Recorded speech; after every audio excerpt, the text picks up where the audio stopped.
सात संगत जी आई हुई समस्त सात संगत के चरणों में दास का कोटि कोटि बड़ा चरणों का। सात संगत ये सुबह की पावन वेला पर जो इस तरह हमें सत्संग करने का सौभाग्य सदगुरु माता जी की कृपा से मिल रहा है सात संगत, हम इसका भरपूर आनंद उठाएं सात संगत, और अपने जीवन को का जो ये पल है सात संगत इसको सुहेला बनाएं, क्योंकि सात संगत जीवन में एक एक पल की कीमत होती है सात संगत, लेकिन हम जान नहीं पाते कि हर पल बहुत कीमती होता है। एक एक पल में का जो मोल है वो तभी पता चलता है जब सदगुरु की कृपा होती है सात संगत, क्योंकि आप सभी महात्मा ब्रह्मज्ञानी हैं, आप जानते हैं कि जीवन कितना लंबा है, कितना छोटा है, आज है तो कल नहीं सात संगत। एक पल जो हमने यहाँ से पा लिया सात संगत, जो सत्संग का हमारे जीवन में महत्व है सात संगत, वो गुरु की कृपा से ही है सात संगत। गुरु ने हर बात को एकदम साफ शब्दों में और साफ अच्छे सरल शब्दों में हमें बताया है सात संगत। हर एक, चाहे वो कितना भी ज्ञानी हो सात संगत, चाहे वो पढ़ा लिखा हो, चाहे सात संगत अनपढ़ हो, सभी के लिए सरल शब्द इसीलिए बने हैं सात संगत कि हर एक समझ सके कि किस तरह गुरु हमें बताना चाह रहा है, क्या कहना चाह रहा है। ये परमपिता परमात्मा किस तरह हमारे अंग संग है सात संगत, आप सभी जानते हैं सात संगत। सदगुरु की असीम कृपा और आप सभी संतों के आशीर्वाद के बिना सात संगत ये संभव नहीं हो पाता, ये समाज जो यहाँ पर है ये नहीं हो पाता सात संगत। जिस तरह सात संगत कुछ समय पहले गजियावाला सत्संग भवन में हमारे क्षेत्र में सत्संग हुआ करता था सात संगत, फिर उसके बाद सात संगत ऊपर पंडित वाली सत्संग भवन में होने लगा, और आज हमारे परम पूज्य महात्मा चरण सिंह जी के यहाँ पर जो है सात संगत ये सत्संग हो रहा है सात संगत। तो गुरु कृपा कर रहा है कि कहाँ पर सत्संग हो रहा है, कहाँ पर कितनी कितनी कृपा यहाँ पर होनी है सात संगत। जिस तरह की वो बंधे हुए जगह में सत्संग हो रहा था सात संगत, लेकिन आज खुली जगह पे सत्संग हो रहा है, तो इसका भी सात संगत एक महत्व होता है कि किस तरह हम हर जगह पर अपना जो सत्संग का जो समय निकाल रहे हैं सात संगत, ये बहुत ही कीमती समय है और जीवन का पल पल हमारे लिए बहुत कीमती है सात संगत। सदगुरु के बताए हुए हर एक बात पर हम ध्यान करें, अपना जीवन इस तरह बनाएं, सरल सहज और सत्कार वाला बनाए सात संगत, क्योंकि जिस तरह हम दूसरे से अपेक्षा करते हैं कि दूसरा हमें इज्जत दे, हमारे मान सम्मान दे, तो उसी प्रकार सात संगत जब हम दूसरे को मान सम्मान और इज्जत देंगे तो सात संगत हमें बदले में भी वही मिलेगा। और सात संगत सदगुरु ने जो ज्ञान बख्शा है सात संगत, तो ये सिर्फ हमें अपने तक ही नहीं, अपने जीवन को सुहेला बनाने के साथ साथ सदगुरु यही बता रहे हैं सात संगत कि यही तुम अपने आस पड़ोस सभी को बताओ कि ये किस प्रकार से है।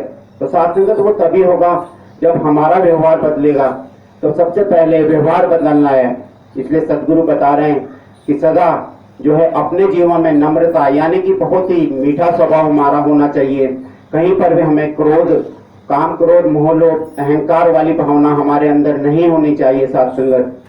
हमें हर एक से नम्र होकर बात करनी है। जीवन का जो भी हमारा क्षेत्र हो, जहाँ पर भी हमारा जीवन चल रहा है सात संगत, जहाँ पर भी हम सेवाएं दे रहे हैं, तो इस तरह दे कि कभी भी किसी को ये लगे कि ये निरंकारी मिशन के जो हैं संत हैं और इस प्रकार ये व्यवहार करते हैं, न कि सिर्फ वहीं तक सीमित रह गए सात संगत हम कि हम चरण छू रहे हैं, तो वही चरण छूने पे लोगों का ध्यान कि भाई ये तो छोटों के भी चरण छू रहे हैं और बड़ों के भी सात संगत, उस तरफ से ध्यान हटते। अगर वो हमारे व्यवहार को देखेंगे सात संगत, अगर हम उनके साथ भी बहुत मीठा व्यवहार, नम्रता से बात करें और सात संगत उनकी भलाई के बारे में सोचें, दो शब्द उनके लिए अच्छा बोलें, तो उन्हें भी हर एक को अच्छा लगेगा, क्योंकि हर एक अच्छा अपने बारे में चाहता है। तो सात संगत सदगुरु यही बता रहे हैं कि कुछ भी खर्च नहीं होता अगर हम किसी के बारे में अच्छा बोलें, क्योंकि अच्छाई हर एक में छुपी होती है। क्योंकि चाहे वो कितना भी बुरा इंसान वो साथ संगत जिसे कि समाज बुरा कह रहा है, लेकिन निरंकारी मिशन अगर उसके साथ दो बोल मीठे बोलता है साथ संगत, तो उसके अंदर की सारी अच्छाई बाहर आने लगती है साथ संगत। क्योंकि हम भी जिस तरह थे साथ संगत, सभी के अंदर अनेकों अनेक बुराइयां थी। आज देखने को यही मिलता है साथ संगत कि निरंकारी मिशन के जो भी संत है साथ संगत, जो निरंकारी मिशन ज्वाइन कर रहे हैं साथ संगत, तो सभी के अंदर अच्छे बदलाव आ रहे हैं साथ संगत। अपनी बुरी आदतों को छोड़ रहे हैं, जिस प्रकार से कि काम, क्रोध, लोभ, मोह, अहंकार साथ संगत काफी हमारे अंदर विराजमान होता है। तो साथ संगत बार बार इस बात का जिक्र भी आता है साथ संगत कि यही हमें गलत रास्तों की ओर भटकाता है। लेकिन आज सदगुरु की असीम कृपा से ये समझ आया कि सारी बुराई मुझ में है, मेरी ही नजरें इतनी बुरी हैं कि मैं दूसरे को बुरा देख लेता हूँ। साथ संगत अगर मैं दूसरे को बुरा न देखूं, उसमें अच्छाई ढूंढूं, तो हजारों हजारों अच्छाइयां उसमें होती हैं। बस नजरें होती हैं हमारी कि हम किस प्रकार से दूसरे को देख रहे होते हैं। क्योंकि साथ संगत जिसे हम बुरा कह रहे होते हैं, उसके भी हजारों दोस्त होते हैं, मित्र होते हैं, उसे भी चाहने वाले होते हैं। तो अगर उसमें अच्छाई ना होती तो समाज उसको बहिष्कृत कर देता साथ संगत। लेकिन यहाँ पर साथ संगत गुरु जो हमें ज्ञान दिया गुरु ने, और जो एक सीख दी है, उससे यही हमें लगता है कि सारी बुराइयां मुझ में हैं, और जो भी है वो जो सामने वाला है उसके अंदर अच्छाइयां ही हैं। बस नजरें हमारी देखने की हैं कि हम किस प्रकार उसे देख रहे हैं साथ संगत। कभी कभी जिक्र आता है माया मोह का, तो साथ संगत हम सिर्फ माया मोह को भी ये देख लेते हैं कि जो धन है वही माया है साथ संगत। जबकि साथ संगत जो जो हमें अपनी ओर आकर्षित कर रहा है साथ संगत, वही माया है। चाहे वो हमारा परिवार हो साथ संगत, चाहे वो कोई निजी व्यक्ति हो, चाहे महल हो, चाहे समाज हो, साथ संगत जिस तरफ हम आसानी से झुक रहे हैं वो माया है साथ संगत। और जिसे हम कठिनाई से प्राप्त कर रहे हैं साथ संगत, वही ज्ञान है। क्योंकि हमने जब स्कूल में भी पढ़ते थे तो यही समझ आता था कि ज्ञान बहुत मुश्किल से हासिल होता है साथ संगत। कोई उपलब्धियां जो होती हैं साथ संगत बहुत मुश्किल से प्राप्त की जाती हैं। सालों साल की मेहनत के बाद ही साथ संगत कोई डिग्री प्राप्त होती है। और सदगुरु यहाँ पर वही बता रहे हैं कि ज्ञान भी बहुत, चलना जो लेना आसान है लेकिन चलना बहुत मुश्किल है। चलना तभी है जब हम इन चीजों से, माया मोह से उतना ही रिश्ता रखें जितना कि चल सकता है साथ संगत। क्योंकि साथ संगत इसके घेरे में आ गए तो साथ संगत निकलना बहुत मुश्किल होता है।